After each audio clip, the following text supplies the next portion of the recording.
So let me request Shashank to kindly take up the reading. Yeah.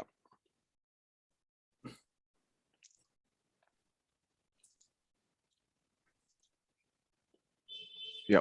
So should I share the screen, or Nikhil will share the screen? Advanced setting. All participants can share the screen. Okay? All participants can share the screen. Perfect. See now? Yes, I'm able to see that. Good.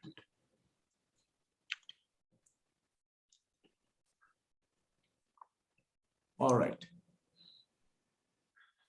Okay.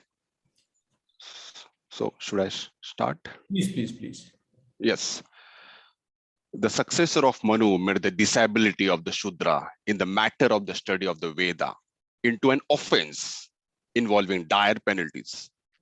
For instance, Gautama says, if the Shudra intentionally lists committing to memory the Veda, then his ears should be filled with molten lead and lac. If he utters the Veda, then his tongue should be cut off. If he has mastered the Veda, his body should be cut to pieces. To the same effect is Katayana. The ancient world may be said to have been guilty for failing to take the responsibility for the education of the masses. But never has any society been guilty of closing to the generality of its people the study of the books of its religion. Never has society been guilty of prohibiting the mass of its people from acquiring knowledge. Never has society made any attempt to declare that any attempt made by the common man to acquire knowledge shall be punishable as a crime. Manu is only divine law giver who has denied the common man the right to knowledge.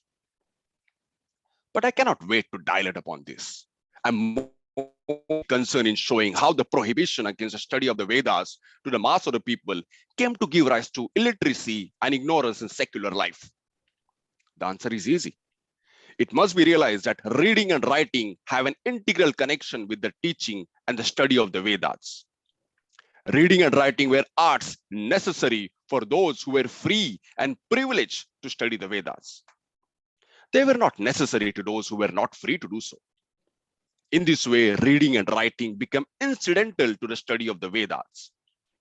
The result was that the theory of Manu regarding the rights and prohibitions in the matter of the teaching and the study of the Vedas came to be extended to the arts of reading and writing.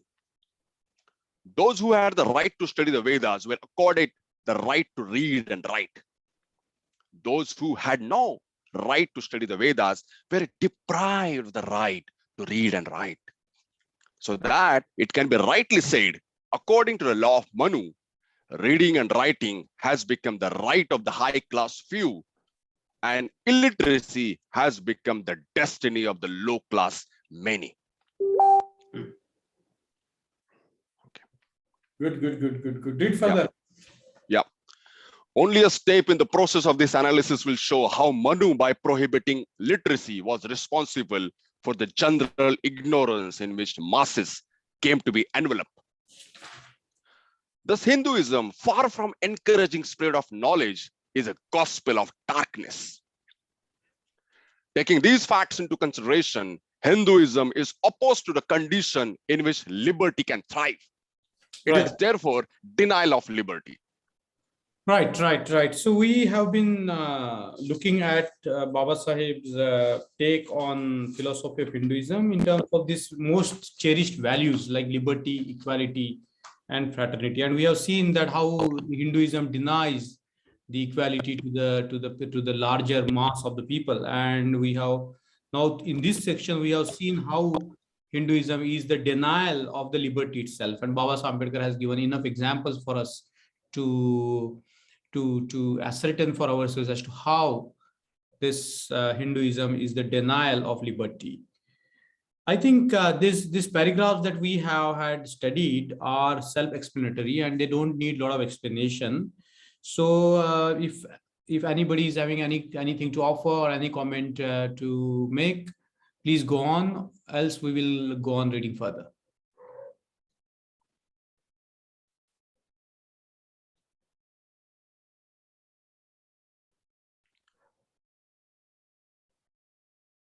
All right, Shasha, you can go on reading further. This Perfect. section, does Hinduism recognize fraternity? Please go on. Perfect. Does Hinduism recognize fraternity? There are two forces prevalent in society: individualism and fraternity. Individualism is ever present. Every individual is ever asking, I and my neighbors, are we all brothers? Are we even 50th cousins? Am I their keeper? Why should I do right to them? And under the pressure of his own particular interests, acting as though he was an end to himself, thereby developing a non-social and even an anti-social self. Fraternity is a force of opposing character. Fraternity is another name for fellow feeling. It consists in a sentiment which leads an individual to identify himself with the goods of others, whereby the good of others becomes to him a thing naturally and necessarily to be attended to like any of the physical conditions of our existence. It is because of the sentiment of fraternity that the individual does not bring himself to think of the rest of his fellow creature as struggling rivals with him for the means of happiness, whom he must desire to see defeated in their object in order that he may succeed in his own. Individualism would produce anarchy. It is only fraternity which prevents it and helps to sustain the moral order among men. Of this, there can be no doubt. We will take a pause here because I think this paragraph is very important from many directions. Here, Baba Sahib Ambedkar is talking about individualism and fraternity. Now, in the philosophical discourses, these two things are often taught and talked about: individualism and fraternity. And of course, Baba Sahib Ambedkar has taken the side of the fraternity. And I think that's this particular paragraph which talks about how the individualism, excessive individualism or even individualism will lead to anarchy, and there won't be any means to create the moral order and sustain it. And as Baba Sahib Ambedkar remarkably says here, that only in the fraternity, which prevents individualism, it helps to sustain the moral order among the people. So the quality of fraternity vis-a-vis individualism, we can see that fraternity has a tremendous value in itself. And in other writings of Baba Sahib Ambedkar, he has given so much importance to the word, to the feel of, to the fact, the feeling of love, metta, and he has equated fraternity with the social democracy. Okay, so Baba Sahib Ambedkar is not opposed to an individual. He will celebrate an individual, the autonomy of a person to be who they would like to be, or the autonomy of a person, the freedom of a person to be able to utilize or manifest their full potential. Baba Sahib Ambedkar will not differ with that. But individualism, in terms of centering oneself, one's interest, and neglecting the welfare of others, will not lead to the moral order. And I think that's very deep. This paragraph is very deep. As many times you read it, you will be able to find many meanings out of this paragraph. And this paragraph is like a quintessence of Baba Sahib's entire philosophy, that we have to feel for our fellow beings. We have to look at, you see, it is because of this sentiment of fraternity that the individual does not bring himself to think of the rest of his fellow creatures as struggling rivals with him. That is what we do all the time. We think of other people as rivals. We think of other people as our enemies, as if we are competing for certain things. And we would like to defeat other person. We have not seen the other means, that even the fraternity, the feeling of love can enrich us and others. It can give us the same sort of lifestyle, maybe more than what an individualistic society can give to an individual. So I think this paragraph is a very significant paragraph, and the more we think about it, the more we reflect on it, we enter into the heart of Baba Sahib Ambedkar himself.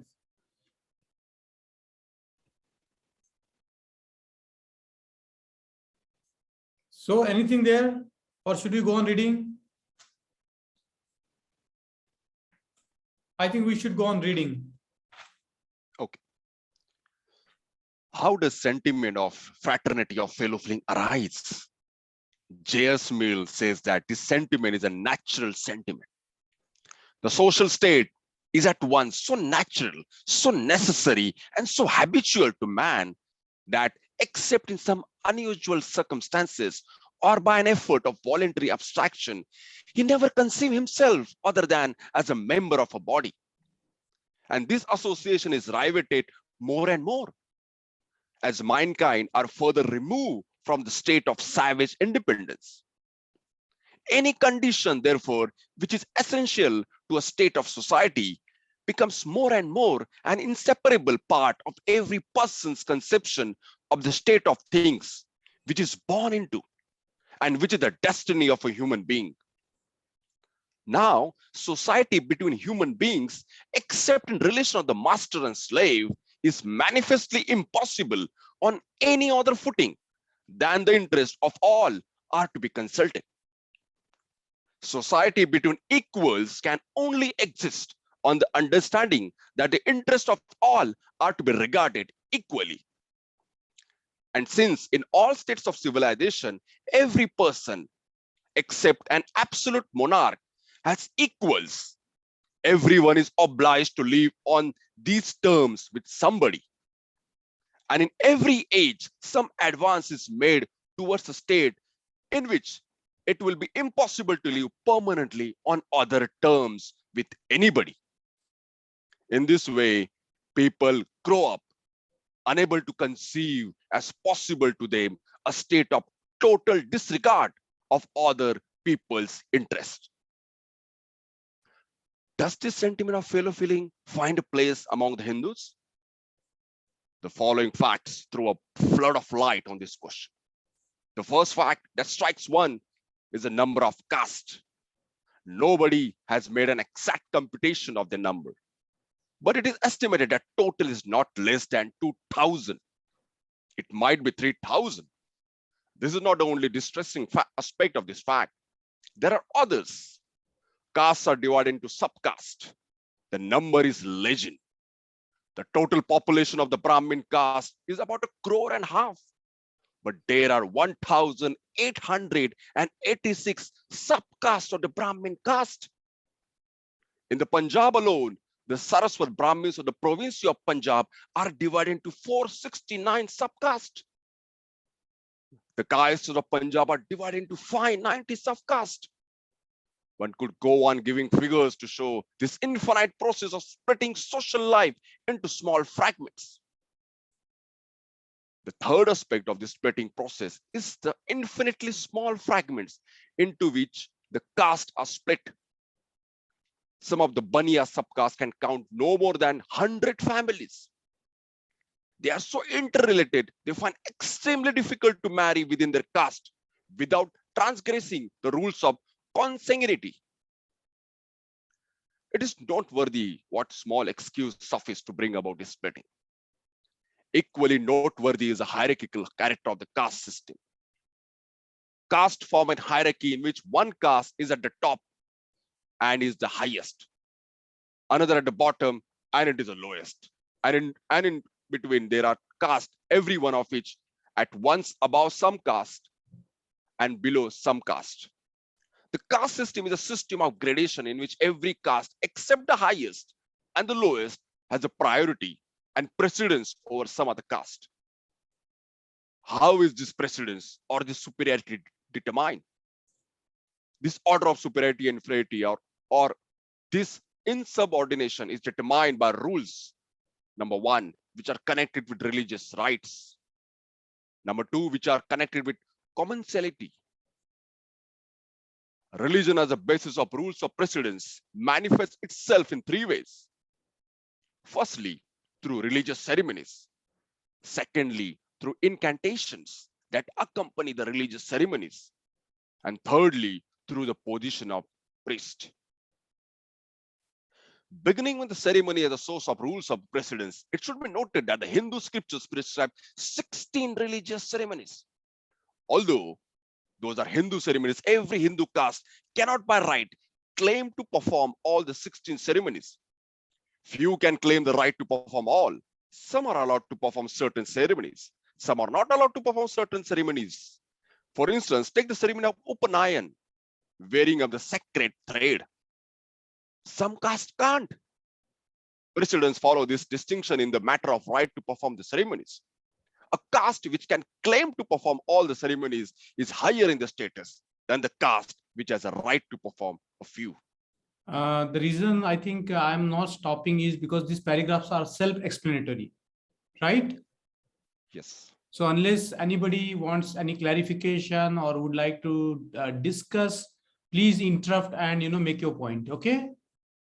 Because I find this is very sort of explanatory, and I think this very clear description of what is the caste, particularly this paragraph on the system of gradation is very vivid in terms of explaining what is the caste system and the number of caste and how the people, the very beautiful phrase, infinite process of splitting social life into small fragments. It's a very beautiful, potent phrase if we study it. Infinite process of splitting social life into small fragments. Okay, so if you want Upanayan, we know that it's banned for the Shudras. Only the three Varnas have the right to perform the Upanayana. Other castes did not have the right to perform Upanayana, and that was one of the reasons for denying the rights, as we have seen, of equality in the previous sections when we have read the philosophy of Hinduism. Okay, go on, Shashank, please read. Sure. I would like to make one comment. Hello? Please. Yeah. Here Baba Sahib has pointed out, like he has quoted J.S. Mill, and what J.S. Mill sees, social state is so natural and so necessary for so necessary to be habituated for the man. In philosophy, because that time J.S. Mill's discourse, when Baba Sahib has written this text, that time Mill's discourse was quite famous. But after Mill, the discourse has evolved. Like there was a debate. I was reading a paper between David Hume and Adam Smith. So they discuss with their personal letters what is the natural instinct of man, whether it is to be individual interest or whether it is in the interest of social interest. So they debated these two aspects. One is the individual interest or a social interest. So in case of certain crisis or certain situations, will men prefer to go for individual interest, or will they take a fraternity or social stand, or will they consider a larger picture? And they did some experiment. So Smith was with an opinion that men will go for an individual interest and over the social interest, whereas Hume has the otherwise opinion.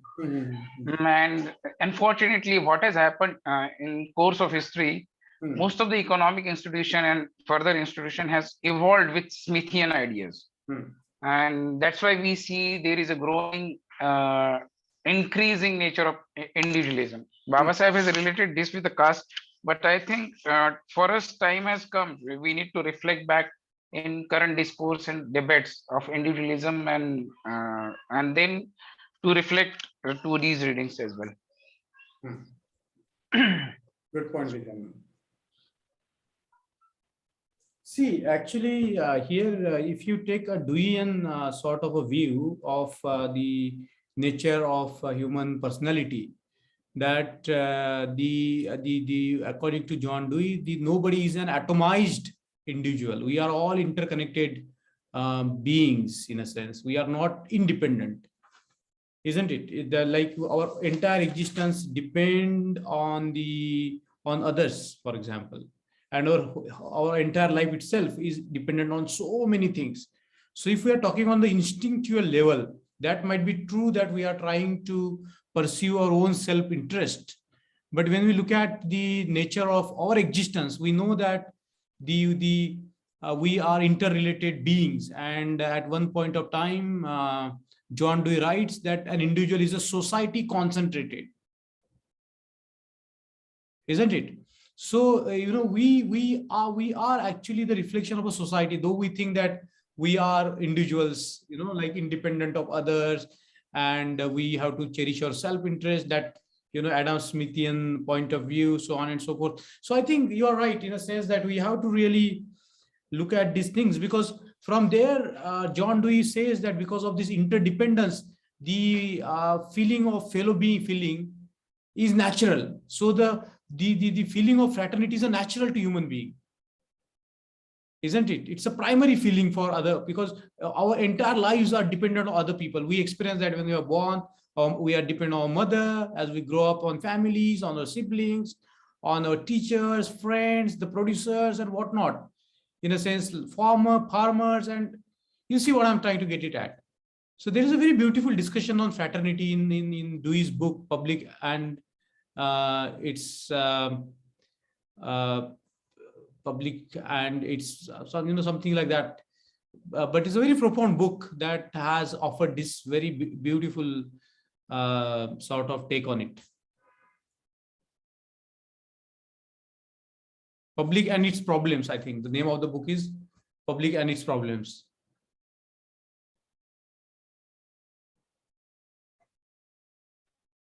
So what to do? Should we go on reading, or anybody would like to comment on what Vidyanand has said or what we have just read?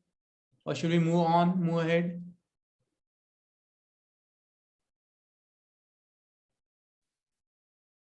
I think Shashank, keep on reading.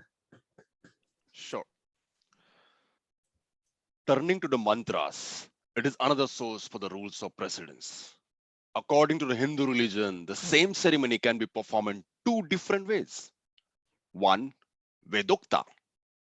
Two, Puranokta.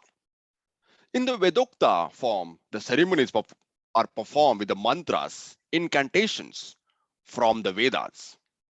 In the Puranokta form, the ceremony is performed with the mantras, incantation from the Puranas.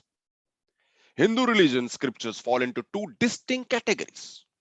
One, the Vedas, which are 4, and 2, the Puranas, which are 18.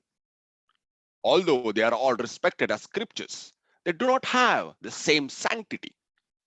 The Vedas have the highest sanctity, and the Puranas have the lowest sanctity.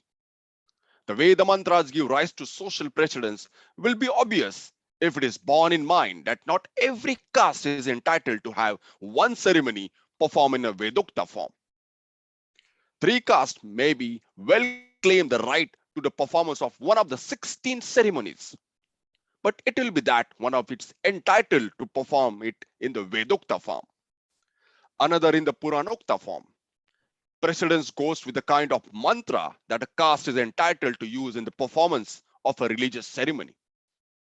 A caste which is entitled to use Vedic mantras is superior to a caste which is entitled to use only Puranokta mantras. Yes, this is a very good point that Baba Ambedkar has brought in here, because we know that there was a historical controversy of Shahu Maharaj, and there was a ceremony which was to be officiated by the so-called Brahmins, and the ceremony was to be performed, but the Brahmin chose not to chant the mantras from the Vedas. Why? Because according to him, Shahu Maharaj was a Shudra, and the Shudras are not entitled to listen to the mantras from the Vedas. And that's why this episode in the life of Shahu Maharaj is famous as Vedokta Prakaran, the episode of Vedokta, which gave so much of humiliation to Shahu Maharaj, being the emperor, being the king, and such a literate man. The Brahmins refused to chant the mantras from the Vedas in a ceremony which was where Shahu Maharaj was involved. And that was a time when Shahu Maharaj rebelled against the Brahminical social order. So even today, the mantras from the Vedas are not chanted for the Shudras, but there are like Satyanarayan Puja and all, they are all Puranic sort of things. They have nothing to do with the Vedas. In fact, there is nothing in the Vedas, but just to create this hierarchy between the people, that some books are given precedence over the other books.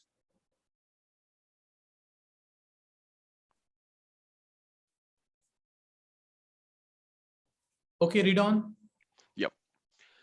Taking the priest as a second source of precedence connected with religion, Hinduism requires the instrumentality of a priest for the derivation of the full benefit from the performance of a religious ceremony. The priest appointed by the scripture is a Brahmin.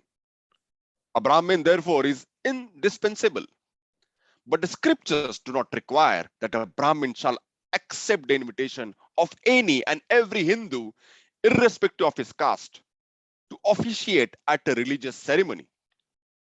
The invitation of which caste he will accept and of which he will refuse is a matter left to the wishes of the Brahmin. By long and well-established custom, it is now settled at which caste he will officiate and at which caste he will not. This fact has become the basis of precedence as between caste. The caste at which a Brahmin will officiate is held as superior to a caste at whose religious functions a Brahmin will not officiate. The second source for the rules of precedence is commensality. It will be noticed that the rules of marriage have not given rise to rules of precedence as rules of commensality have. The reason lies in the distinction between the rules prohibiting intermarriage and interdining. That difference is obvious. The prohibition on intermarriage is such that it cannot only be respected, but it can be carried out quite strictly. But the prohibition of interdining creates difficulties. It cannot be carried out quite strictly in all places and under all circumstances. Man migrates and must migrate from place to place. In every place he happens to go, he may not find his caste man. He may find himself landed in the midst of strangers. Marriage is not a matter of urgency, but food is. He can wait for getting himself married till he returns to the society of his caste man. But he cannot wait for his food. He must find it from somewhere and from someone. Question arises from which caste he can take food, if he has to. The rule is that he will take food from a caste above him, but will not take food from a caste which is below him. There is no way of finding how it came to be decided that the Hindu can take food from one caste and not from another. By long series of precedent, every Hindu knows from what caste he can take food and from what caste he cannot. This is determined chiefly by the rule followed by the Brahmin. A caste is higher or lower according as the Brahmin takes from it food or not. In this connection, the Brahmin has a very elaborate set of rules in the matter of food and water. Number one, he will take only water from some and not from others. Number two, Brahmin will not take food cooked in water by any caste. Third, he will take only food cooked in oil from some caste. Again, he has a set of rules in the matter of the vessels in which he will accept food and water. He will take food or water in an earthen vessel from some caste, only in metallic vessel from some, and only glass vessel from others. This goes to determine the levels of the caste. If he takes food cooked in oil from a caste, its status is higher than the caste from which he will not. If he takes water from a caste, its status is higher than the caste from which he will not. If he takes water in a metallic vessel, that caste is higher than the caste from which he will take water in an earthen vessel. Both these castes are higher than the caste from which he will take water in a glass vessel. A glass is a substance which is called nirlep, which consumes no stain. Therefore, a Brahmin can take water in it even from the lowest. But other metals do conserve stains. Contaminating character of the stain depends upon the status of the person who has used it. That status depends upon the Brahmin's will to accept water in that vessel. These are some of the factors which determine the place and status of the caste in which Hindu hierarchical system of castes. This hierarchical organization of the caste system is responsible for producing a social psychology which is noteworthy. In the first place, it produces a spirit of rivalry among the different castes for dignity. Secondly, it produces an ascending scales of hatred and descending scale of contempt. This social psychology of mutual hatred and contempt is well illustrated by the innumerable proverbs that are flying about in India. Well, this is very self-explanatory, but there is a reference that Baba Sahib Ambedkar was trying to collect the proverbs from all over India, which are related to castes. So, this is very interesting discussion because it's very clear and very self-explanatory. We don't have to do much about it, but there is this very famous phrase that Baba Sahib Ambedkar has used often about the caste is an ascending scale of hatred and descending scale of contempt. So in this single phrase, Baba Sahib Ambedkar has, he has given the definition of the caste system. So the higher you go, the more respect you get. The lower you go, the more contempt you get. And there is a rivalry. The social psychology in India is that everybody is a rival of every other person. This is a very interesting thing. This very, deep understanding of the social psychology of India. Everybody is hating every other person. You see this in the offices, you see them in the school, you see them in the public institutions. You go anywhere, we encounter this social psychology of the rivalry between the people, between the different castes, and so on and so forth. All right, carry on. If anybody would like to offer any comment, we can take some time and think about it. Mangesh, my one small is ascending scale of hatred means what? Is it ascending scale of reverence or hatred means as you ascend people? I didn't get that ascending scale of hatred and descending scale of contempt. We are going higher. Okay, when ascending means we are going higher, descending means we are going lower. Yes, true. So when we are going scale, hatred means please tell. Didn't get that. Yes. So what happens? The more higher you go, the more hatred there will be for the people at the top. Okay. Okay. And the more lower you go, the more contempt there will be for the people at the bottom. Okay. Okay. So okay. You see, it's like double logic. So okay. if you go higher, so for example, the Kshatriyas have more hatred for the people who are lower to them. Okay. So they neither love the guys who are above them or below them. They just love themselves. That part. Yes. You summarized very, very well. There is no love. For anybody except for their own clan. Yeah. In the social psychology of this country, there is no scope for love. Love, yes, true. Or empathy, whatever. Or empathy, or sympathy, or metta, or whatever.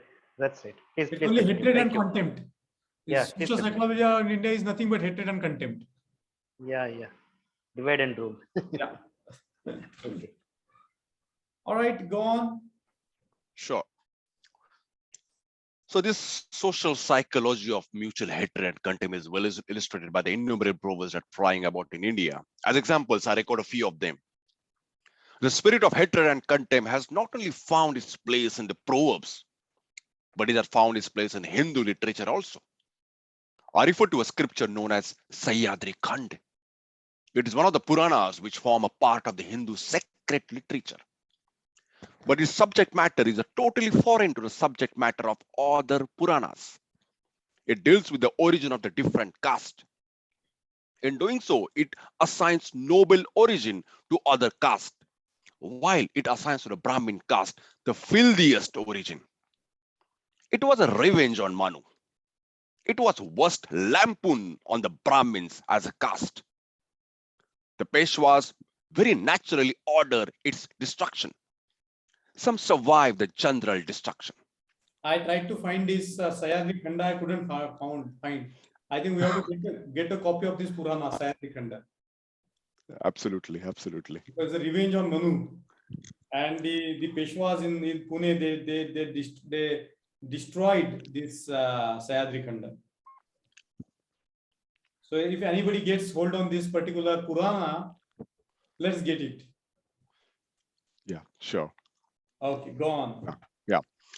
I will just record one more fact before I put the question. Present-day Hindus are probably the strongest opponents of Marxism. They are horrified at his doctrine of class struggle. But they forget that India has been not merely the land of class struggle, but she has been the land of class wars. The bitterest class war took place between the Brahmins and the Kshatriyas. The classical literature of the Hindus abounds in reference to class wars between these two varnas.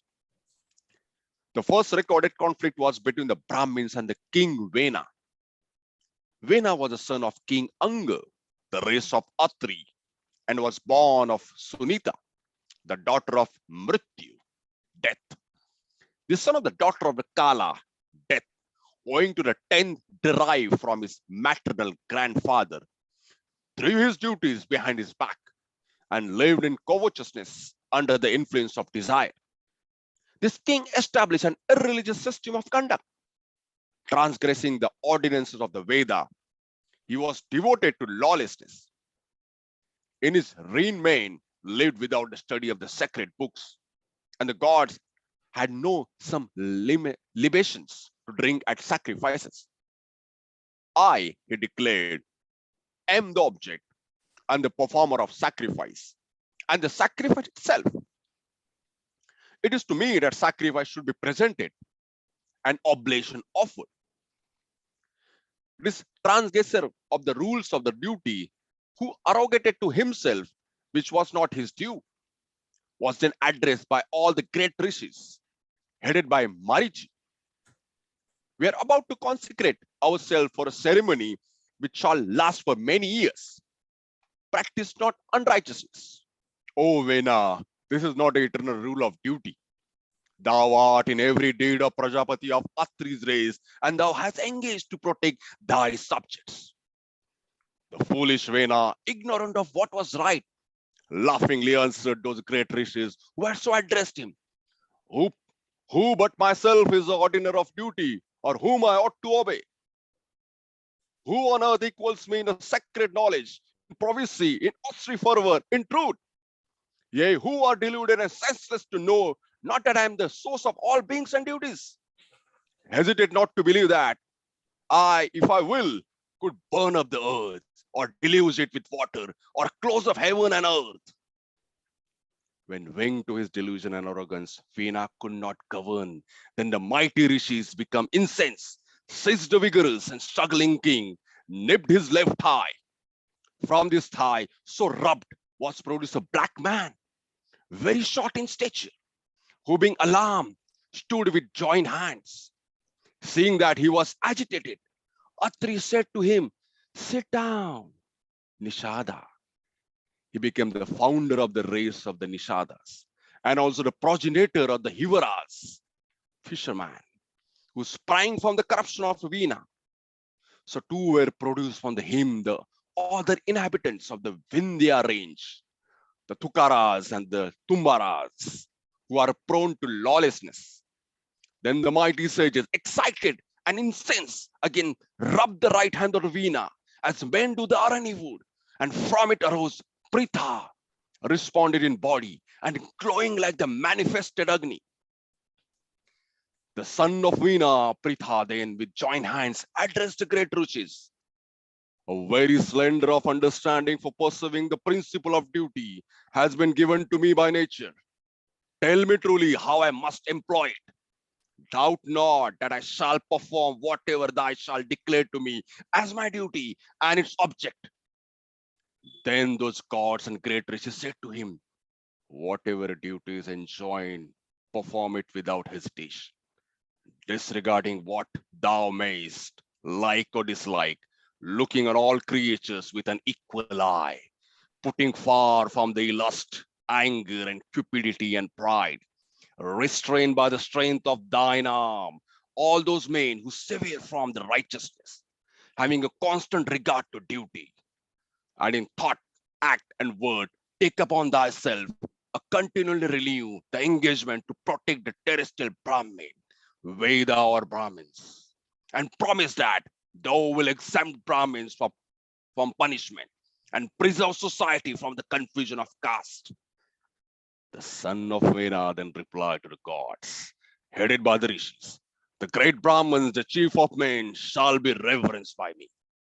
So be it, rejoin those declares of the Veda. Sukra, the depository of the divine knowledge, become his Purohita. The Balakilas and the Sarvastyas, his ministers, and the venerable Garga, the great Rishi, his astrologer. The second recorded conflict took place between the Brahmins and the Kshatriya, King Puranavas. A brief reference to it occurs in the Adiparva of the Mahabharata. Puranavas was born of Ha, ruling over 13 islands of the ocean and surrounded by beings who were all superhuman. Himself a man of great renown, Purura was intoxicated by his prowess, engaged in a conflict with the Brahmanas and robbed them of their jewels, although they loudly remonstrated. Sanat Kumara came from Brahma's heaven and addressed to him an admonition, which, however, he did not regard. Being then straightway cursed by the incensed rishis, he perished, his covetous monarch, who, through pride of power, had lost his understanding. This glorious being Virat accompanied Urvashi, brought down for the performance of sacred rites, the fires which existed in the heaven of the Gandharvas, properly distributed into three. A third collision is reported to have occurred between the Brahmins and the king Nahusha. The story is given in great details in the Udyoga Parva of the Mahabharata. It is there recorded. After his slaughter of the demon Vritra, Indra became alarmed at the idea of having taken the life of Brahmin. Shashank? Yeah. I think these are the stories that we can read. Okay. And they communicate the conflict and rivalry in the Hindu religion between the Brahmins and the Kshatriyas, between there are also instances of rivalries between Brahmins and Brahmins. So what Professor Ambedkar is trying to show here is that the social psychology of the Hinduism is that of a rivalry and is based on hatred and it is based on contempt. So unless you are interested, all of you are interested to read these examples, we will go on. But I think they are, by the way of examples. So we might just skip them. But let's take a call. What do you all think? Yes, sir. It's fine. Yes, we can skip We it. should move on. It's fine. Yeah, I think we can move on because, this. So on page number 52, there is the story of conflict between King Nimi and Brahmins. Okay, so we straightway come to page number 53. Manu mentions another conflict between Brahmin and King Samukha, but of this no details are available. Okay, then there is a conflict between Brahmin and Kshatriya kings. Okay, then there is a conflict between two individuals, Vishwamitra and Vashishta. So we know these stories. So I think we better skip. Yeah. Huh? Absolutely. I think we should go down directly. There's a huge stories. They are long and huge stories. So we just leave them because they are indicative of a conflict between the inherent in the Hindu religion. So can I suggest that we straight away jump to page number 64, where Baba Sahib Ambedkar begins the paragraph with "No country has such a dismal record." Perfect. Yeah. Is that okay for everybody? Because you can read the examples. Yes, sir. Yes. Yeah, it's true. We're not gaining any knowledge from those. Yeah, because they are just stories. So let's stories only. No, That's what we are trying to ultimately summarize, that it's all stories. If you don't mind, they are very boring stories also. But Mangesh bhai, are these all real stories or just? No. These are by way of illustration. All stories only. These are by way of illustration, not to show that how these people are full of class war. No. My question was whether these stories are real stories or are just mythological stories. Mythological stories, they have no basis in the history. Okay. Yeah. Okay, but they show that how the class wars have been going on. Okay. Though these are stories, I think these are the evidences against them that inequality is there. Yes. Okay, so I'll start with that. Yeah. 64. No country has such a dismal record of class war as Hindustan. It was a proud boast of the Brahmin Parsuram that he exterminated the Kshatriyas 21 times from the face of Hindustan and recreated them by Brahmins cohabiting with the widows of the Kshatriyas. This is a very interesting story that we often hear in a lot of speeches given by the social reformers, right? This is one of the reasons why Marathas get offended, because when they try to claim that they are Kshatriyas, somebody will argue that you were destroyed 21 times by this Brahmin Parshuram, and then you were given birth because the Brahmins cohabited with your women. Right, that's what. This is very interesting. I mean, very important point, Mangesh, because Yeah. the Shudras or the Kshatriyas, They claim. understand this. Yeah, they claim this such pride. I mean, like their superiority against the vis-a-vis the Dalits or Shudra. I mean, it shows that. I mean, they should understand and realize what is the futility of. I mean, this of this superiority feeling and inferiority. I mean, like.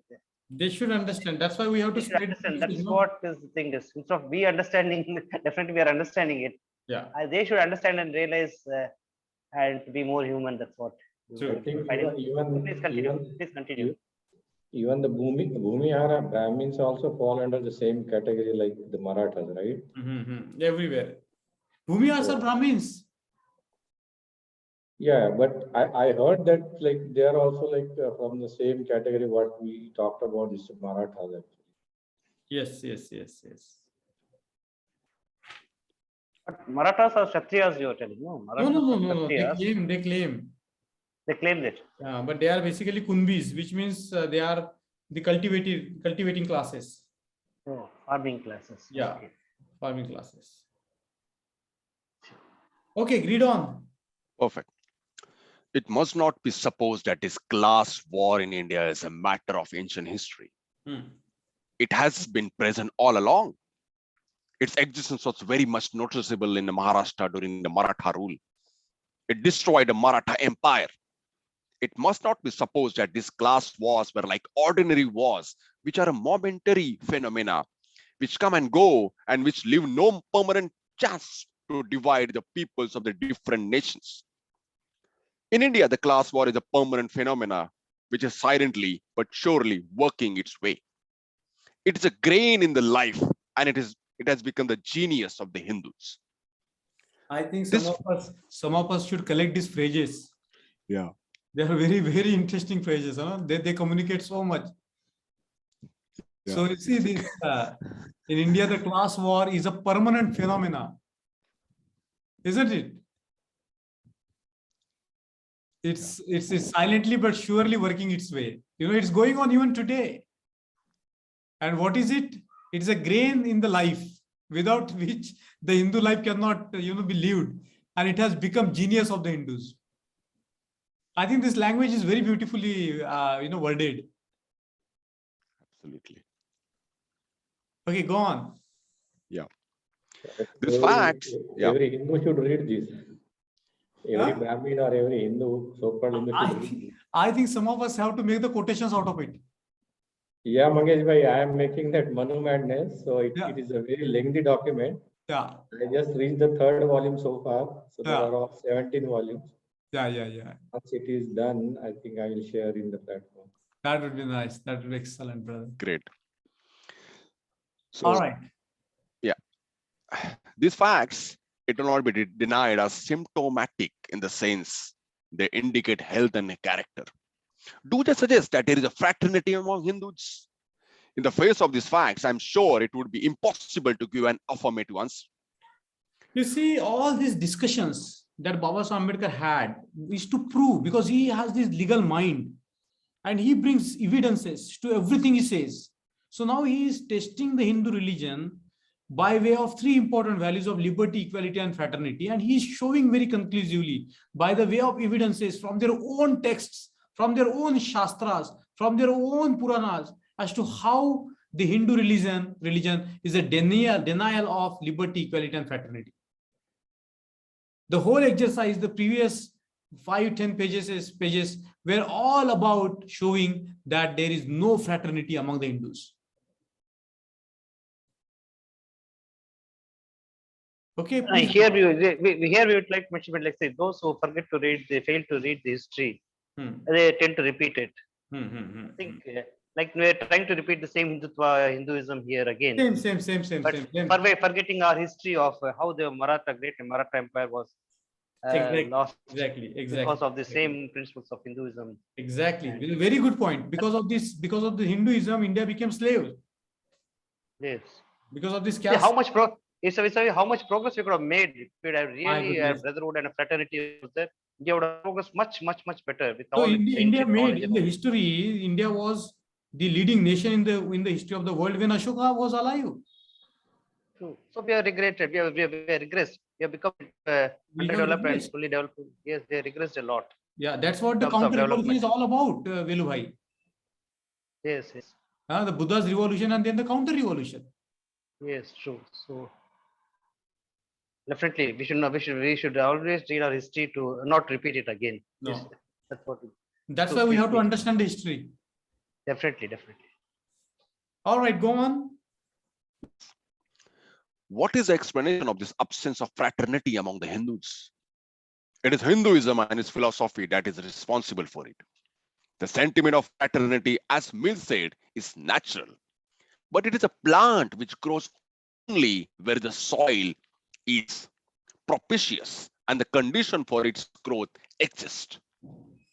The fundamental condition for the growth of the sentiment of fraternity is not preaching that we are children of God or the realization that one's life is dependent upon others. It is too rational to give rise to a sentiment. The condition for the growth of the sentiment of fraternity lies in sharing in the vital process of life. It is sharing in the joys and the sorrows of birth, death, marriage, and the food. Those who participate in this feel as this.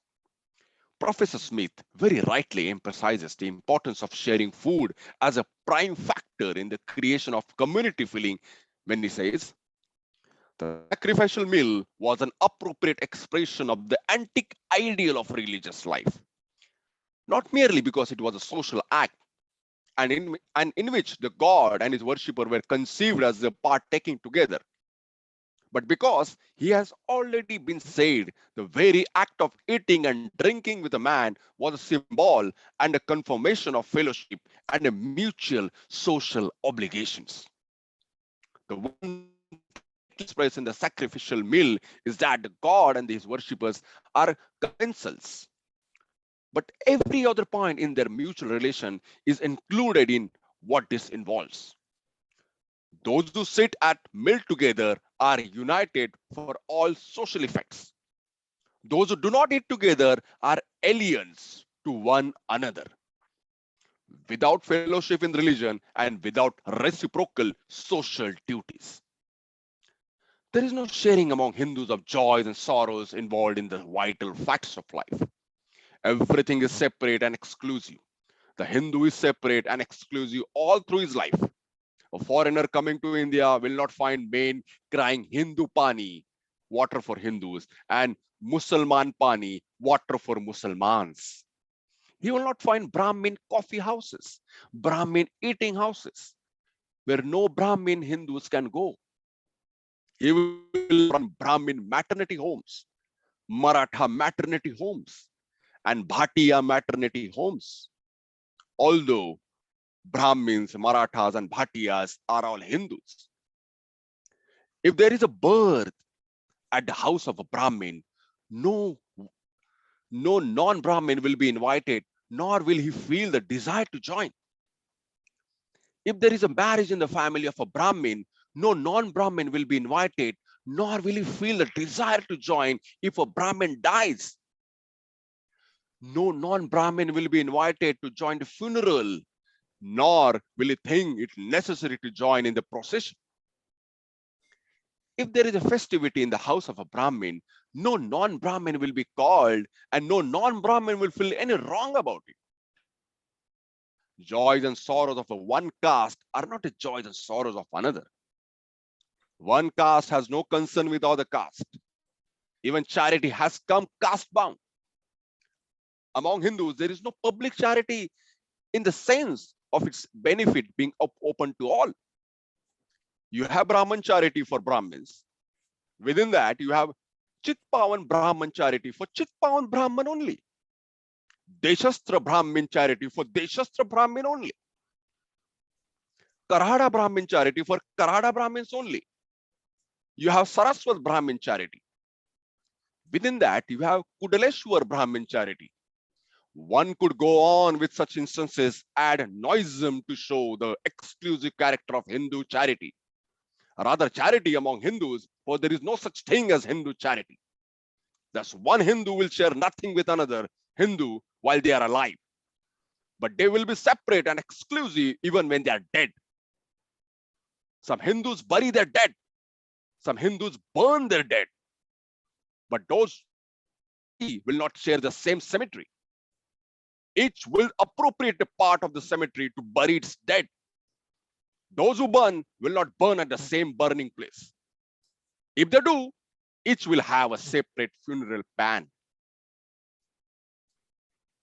Is there any wonder that this sentiment of fraternity is foreign to the Hindus? With the complete refusal to share the joys and sorrows of life, how can sentiment of fraternity take roots? But a question of all questions is, why do the Hindus refuse to share the joys and sorrows of life? It needs no saying that he refuses to share because his religion tells him not to share them. This conclusion need cause no surprise. For what does Hinduism teach? It teaches not to interdine, not to intermarry, not to associate. These don'ts constitute the essence of its teaching.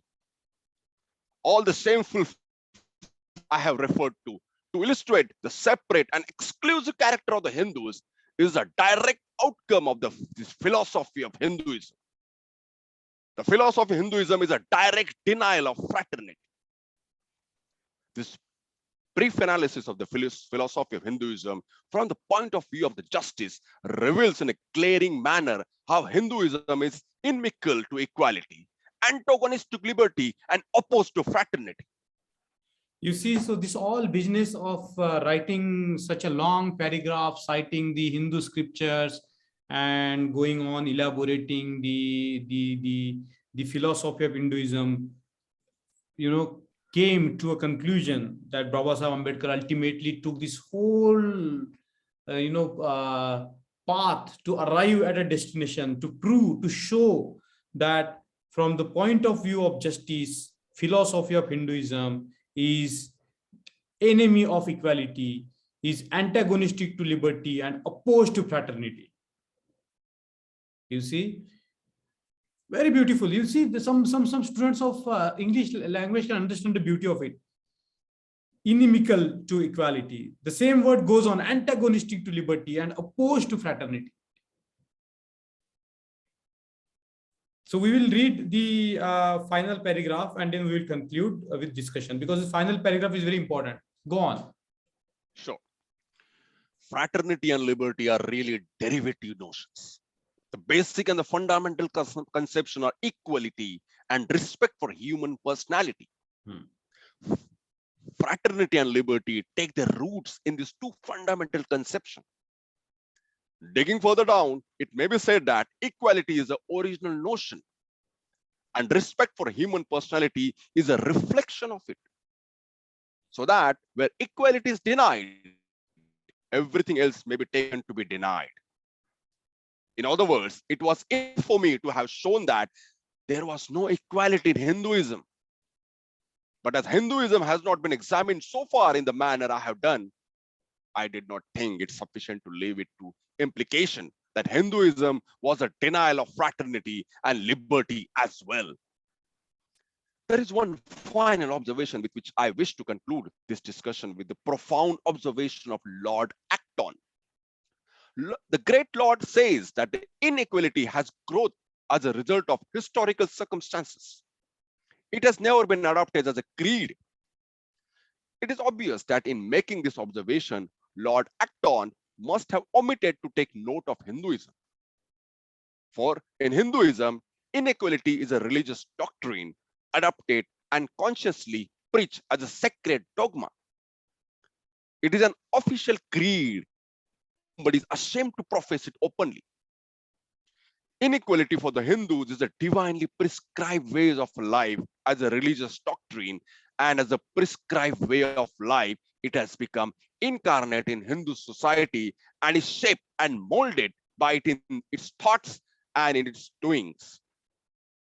Indeed, inequality is the soul of Hinduism. That's it.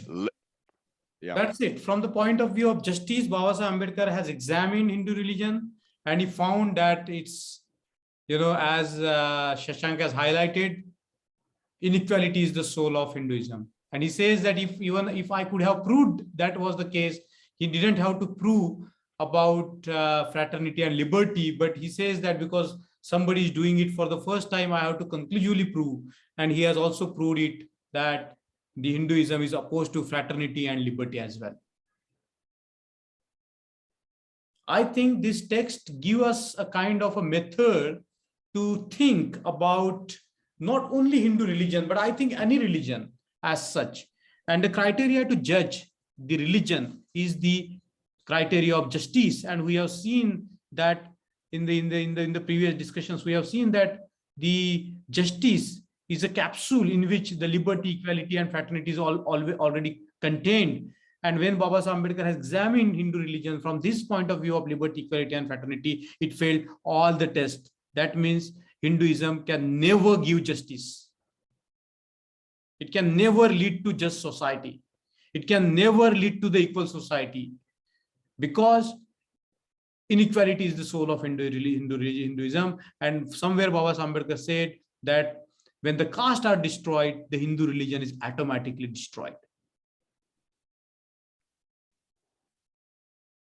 And in the coming class, we are going to read about examining the philosophy of Hinduism from the point of view of utility.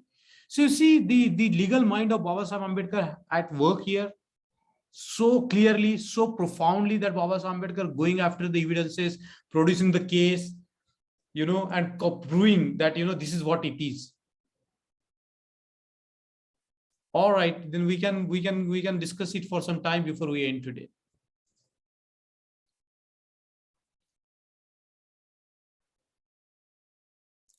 I think these are the reasons why these people still try to destroy and means deface the Babasaheb statues.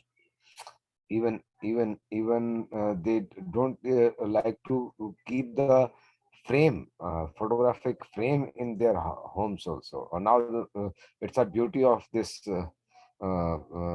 democracy only, the constitution that people have now started. Now let's see what happened in the Punjab right now.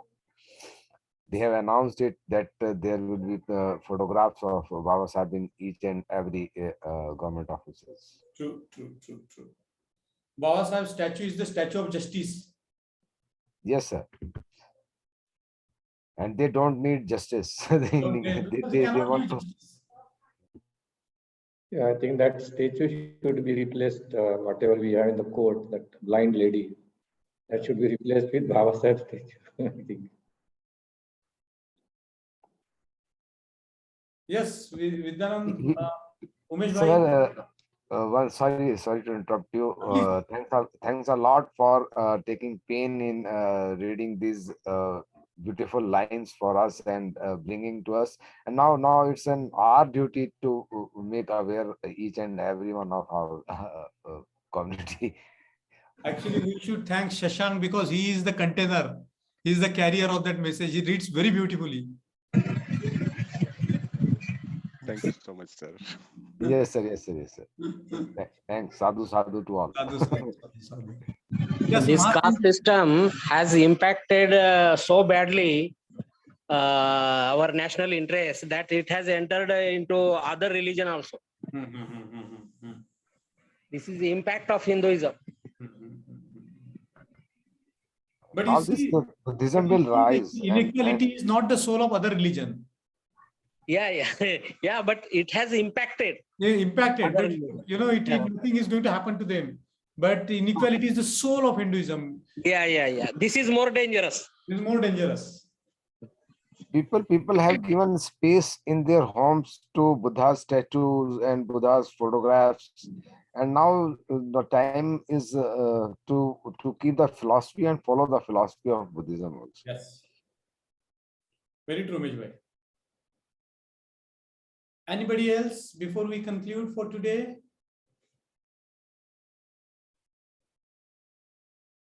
Velu bhai. Today's discussion was so important that we should know our history and all these Vedas and Puranas they are telling, and how futile it has led to the though India boasts about this ancient pride and all this thing, and we know the futility of such a religion which has is nothing to boast about. Nothing to away from apart from that, it has really brought the Indians. The India as a nation down when the downward spiral. That it could achieve much more if it had really contributed to the everybody had contributed had that fraternity and the feeling of equality. Things would have been much better rather than every day waking up to instead of fighting within among ourselves. Our unity would have been much better, and the feeling of nation and the thing motherland would have been, and the nationalism, which is so-called nationalism, which is now being harped upon, would have been much higher impact. Yeah. And definitely the whole society would have moved much forward. Okay, it's too early, we can say, but on Baba Sahib just for 70 years only we have come out. No? I hope this message spreads, and so that people know the futility of such a religion, and how our community would have progressed much better given equal opportunities and creative ideas we have. It's slowly coming up now. Slowly, definitely, we should spread this message of these books. Because one friend phoned while I was reading this session. I said, this Baba Ambedkar. He's a Christian. He plays tennis with me. He says, Doctor, I want to read. Doctor, you give me the books. I said, yes, I'm reading this. Let me read it myself. I'll definitely let you get you this idea, because we should spread this message among others. That is very important. I would say. Very nicely. Yes, sir. Very nice session. Sir, I have shared the link of that book, Shadri Kanda, to you. It contains 556 pages. You got it? Yes, sir. It's a PDF, and I have shared a link with you. And Wow. We should read it. Thank you so much. You share it in the WhatsApp group as well. Okay, sure, sir. Yes, that would be fine. That would be beautiful. Sure, sir. Okay, anybody else?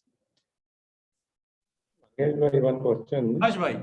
These writings and speeches, can we create like small books of each of these topics and also distribute to people? Is there any? I think one of the ideas will be, I have been toggling with that idea, is to find all references of Baba Sahib Ambedkar related to liberty, all references of Baba Sahib Ambedkar related to equality, all references of Baba Sahib Ambedkar related to fraternity, justice, and make a small booklet out of it. Okay. Because in the annihilation of caste, it's very easy. There is a PDF file. One has to Google, one has to search justice, and wherever justice appears, just quote it. Copy and paste. Once it is done, we can all sit together and edit it.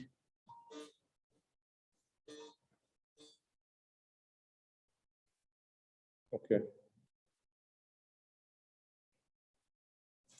That's what we can do. Okay. So is it like what I'm telling you, because these books are so voluminous, so large volumes. So people, straight away you see 21 books, they get they're afraid to read. Yeah. Like as you said, I had a small booklet of annihilation of caste. That was that speech itself. Okay, you got that book, you read it, then you get interested. First, you motivate that interest. Like if you have a philosophy of Hinduism as a booklet, Yeah. People who read this will just motivated to read more about Baba Sahib. Like small, you have to just, because these people time span, their attention span is so small nowadays. We can't have such voluminous books and references. We have a small booklet. Okay, but yeah, if a booklet means he takes it and reads it, takes it so easy to handle, so he reads it. Then he gets hooked up. Then he wants to read the whole thing. So that's what like even my friend was trying to get a copyright of these things so that we can get a better version of better quality print and better quality books. That's what his plan is. I don't know how we are able to get those. That's also the thought process is that people are ready to print it in a better quality. True. And definitely, as I said, Harsha said, we can have small booklet. The philosophy of Hinduism looks very attractive. This small booklet will be really eye opener for many people who want to read more. Yeah, we more about Hinduism. We can put it on Amazon and like. Perfect. I think this is a wonderful idea. Because we want this to be reached to other places in the world, right? Not only confined to India, so that people know what exactly the Hindu philosophy is and what is Ambedkar reflection on that. Very true. Yeah, very definitely. When India is harping about Hindutva Raj and all things, definitely this will be a people. I mean, people will think what is Hinduism. Then they find to know this is written by Baba Sahib. Then they'll get a shock of their life. They might realize about this thing was very true. This part is very important. I think this book will be small booklet will be very great. Very great. True. All right, then. Should we conclude here today's class? Yes. Unless somebody has something passing on their mind they would like to share. If not, then we say goodbye for today and we will meet next Saturday, 6 o'clock. Okay? Thank you so much. Thank you.